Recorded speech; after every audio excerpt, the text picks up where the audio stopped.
अस्सलाम वालेकुम जी। पाकिस्तान मुल्तान के साथ मैं हूं कदीर शुजाबादी। मैं जिस किरदार के साथ मौजूद हूं, जिस शख्स के पास मौजूद हूं, आपने बड़े बड़े नाम तो सुने होंगे कि आशिक ने मशहूर को चूना लगा दिया, किसी जिम्मेदार ने गरीब को चूना लगा दिया। बड़े बड़े चूने तो आपने सुने, लेकिन चूने वाला आज हमने ढूंढ लिया। oh, no! वो चूने वाला जिसको हमेशा लोगों ने चूना लगाया है। वोट का कहते पर वोट देते नहीं है, चूना लगा के भाग जाते हैं। लेकिन उस किरदार को सलाम है, उसको हम लोग अप्रिशिएट भी करते हैं जी पाकिस्तान मुल्तान की टीम, क्योंकि वो खड़ा है मैदान के अंदर, वो भागा नहीं है। उसने कहा मैंने इलेक्शन लड़ना है। उसका नाम है शेख रियाजुद्दीन चूने वाला। आज उनसे बातचीत भी करते हैं, उनसे पूछते हैं कि कैसे उनका माइंड बना कि उसने सियासत में आना है। और ये चूने वाला जो लक़ब है, ये कमाल है, हमें अच्छा भी लगा कि चूने वाला। अस्सलाम वालेकुम। वालेकुम सलाम। शेख साहब, सबसे पहले हमें खुशी हुई कि हम आपसे मिले, और बड़ी बात ये, आप प्रोग्राम शुरू से पहले मुझे बताएं, ये चूने वाला क्या लक़ब है आपका? चूने वाला मेरे आबा व अजदाद का ये चूने का काम था, और कारोबारी लोग हैं हम। ये भट्टियाँ वगैरह ये चूना का सिस्टम था, और वो हमारा कारोबारी मसला है।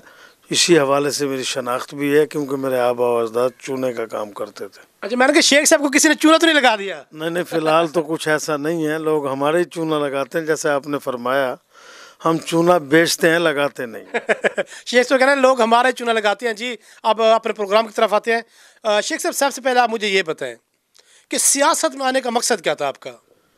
सियासत में आने का मकसद सिर्फ यही है कि मैं अरसा दराज से, जब मैं स्टूडेंट लाइफ में था तो इस्लामी जमीयत से मेरा ताल्लुक़ था, और मैं स्टूडेंट यूनियन में भी रहा हूँ। उसके बाद अमली ज़िंदगी में मैं 2 दफ़ा आया, काउंसलर बना अपने हलके से। तीसरी बात यह है कि मैं इस इलाके की महरूमियों की वजह से मुसलसल महरूमियाँ देख रहा हूँ।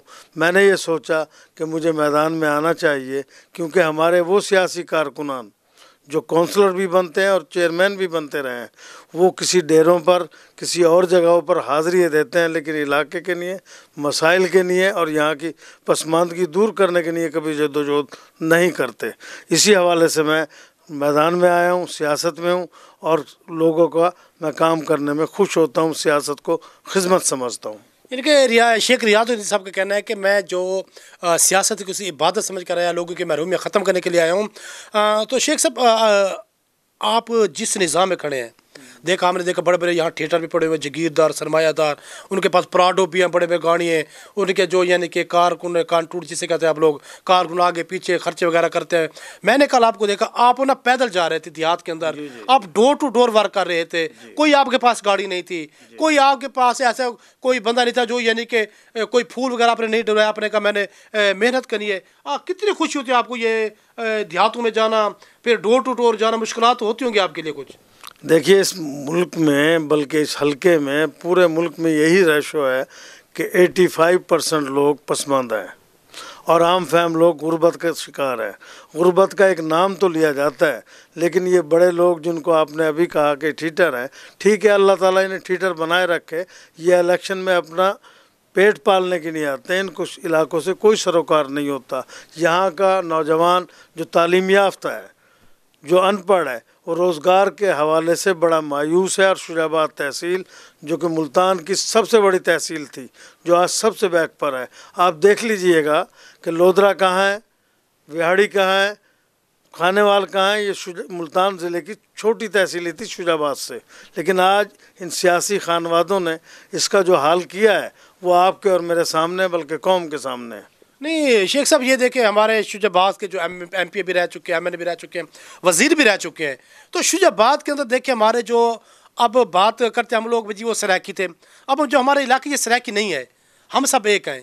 यहाँ का जो मेव हो गया, रांगड़ हो गया, चाहे वो सराकी हो गया, पंजाबी हो गया, अब हमारी एक ज़बान है, हमारा रहन सहन जो एक है। अब देखिए बलूचिस्तान के अंदर 5 मज़दूरों को उन्होंने किस नाम पे कतर किया जी? ये पंजाबी थे, वो हमारे इलाके के थे। तो क्या हमारे शुजाबाद के अंदर मिल ज़रूरत नहीं है क्या आपके ख्याल में? जी हाँ, यहाँ मिल की भी ज़रूरत है, और अगर ये मिल भी नहीं ले सकते, जो इनमें सलाहियतें नहीं हैं, तो हमें कम से कम दरिया चुनाव का पक्का पुल दे दें, ताकि हमारे रोज़गार के कुछ मौक़े खुल सकें।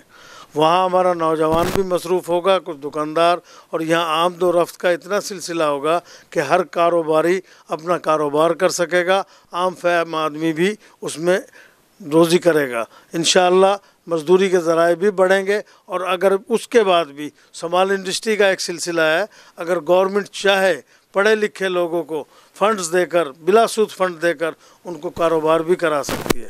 شیخ صاحب آپ کے پاس اتنا ماشاء اللہ نالج بھی ہے، آپ چیزوں کو سمجھتے بھی ہیں، جی جی۔ تو اس کے باوجود بھی آپ پیچھے کیوں رہ گئے؟ آپ آگے کیوں نہیں؟ آپ لیڈ کرتے ہیں لوگوں کو جا کر، آپ ان کو کہتے ہیں۔ دیکھیے گزارش یہ ہے کہ میں کاروباری آدمی تھا، چھوٹا سا، میں اپنے کاروبار میں رہا اور لوگوں کی خدمت کرتا رہا۔ میرا تعلق خدمت کے حوالے سے الخدمت سے بھی رہا، اور میں نے لوگوں کی خدمت کی۔ میں سماجی کارکن ہوں، کوئی بھی مسئلہ ہو، کوئی بھی آفات آئے ملکی سطح پر یا علاقائی، تو ہم پیش ہوتے تھے حلقہ احباب کے لوگ، تو اسی حوالے سے میرا یہ سلسلہ آج بھی جاری ہے۔ شیخ صاحب یہ بتائیں، آپ نے حلقے میں وزٹ بھی کیا، ڈور ٹو ڈور کمپین بھی کر رہے ہیں آپ، تو آپ کو کیا امید ہے یعنی کہ حلقہ 222 سے آپ کو کتنے یعنی کہ ووٹ یعنی کہ انشاءاللہ اللہ آپ کو کامیابی دے؟ ہماری دعائیں آپ کے ساتھ ہیں، ٹھیک ہے نا؟ تو کیا لگتا ہے لوگوں کا رسپانس آپ کو کیا ملا؟ تو کتنے انشاءاللہ آپ کو ووٹ یعنی کہ کاسٹ ہو جائیں گے؟ آپ نے جو یہ علاقے کی visit door to door campaign بھی کی ہے۔ میں گزارش یہ کر رہا ہوں اس مسئلے پر، جن سے بھی میں ملا ہوں وہ اکثر طبقہ میرا طبقہ ہے، میرے جیسے ہیں، اور مجھے بڑی خوشی ہوتی ہے جب میں ان سے ملتا ہوں، اور وہ بھی اچھا رسپانس دے رہے ہیں۔ دوسری بات یہ ہے کہ رہا یہ کہ ووٹ کتنے لینے ہیں اور کتنے نہیں، یہ ہے صندوق کا معاملہ، بیلٹ باکس کا معاملہ۔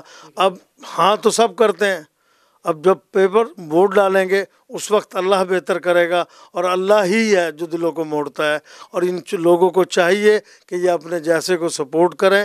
کل انشاءاللہ تعالی ان کا دن ہوگا، ان وڈیرے اور جاگیرداروں کا نہیں ہوگا۔ ہماری نوجوان نسل کو اور پاکستان کے عوام کو، خصوصاً حلقہ 222 پی پی شجاع آباد کے عوام کو، آپ کو کیا میسیج دینا چاہیں گے؟ میں گزارش یہی کروں گا کہ اپنی شناخت خود کرائیں، اپنی پہچان خود کرائیں۔ میں انہی کی پہچان ہوں، انہی کی شناخت ہوں، انہی میں سے ہوں اور انہی جیسا ہوں۔ جی بالکل ناظرین، آپ نے سنا شیخ ریاض الدین چونے والے کی جو خوبصورت باتیں تھیں۔ ان دیکھیں کہ یعنی کہ شیخ ریاض الدین چونے والا کتنی خوبصورت بات کر رہا تھا کہ اگر گورنمنٹ آف پاکستان بلا سود قرضہ دیتے اسمال انڈسٹری کے لیے، تو ہمارے شجاع آباد کا جو بیک ورلڈ ایریا بھی کہا جاتا ہے، پاکستان ملتان کی سب سے بڑی یہ تحصیل تھی۔ محمد بن قاسم کی ہسٹری اٹھا کر دیکھ لو، یا نواب شجاع خان صاحب کا آپ ہسٹری اٹھا کر دیکھ لو، اس کے باوجود میں جو ہماری محرومی ہے وہ سب سے بڑا ہمارے علم بھی ہے، اور ہمارے یہاں کے جو روایتی سیاستدان ہیں ان کی ناکامیں سمجھیں یا ان کو کیا کہیں، یہ تو آنے والا وقت ہی بتائے گا۔ مگر شیخ ریاض الدین صاحب کا عزم بھی تھا کہ انشاءاللہ مجھے دو سپورٹ بھی کریں گے، اور 8 فروری کو انشاءاللہ بوس کے اندر انشاءاللہ شیخ ریاض الدین چونے والا صاحب کی کامیابی کا دن ہوگا۔ تو جی پاکستان ملتان کے ساتھ آپ کا بھائی کیمرہ مین ملک اشفاق احمد صاحب کے ساتھ چاہیے اجازت۔ اللہ سونے دیمان، پاکستان زندہ باد۔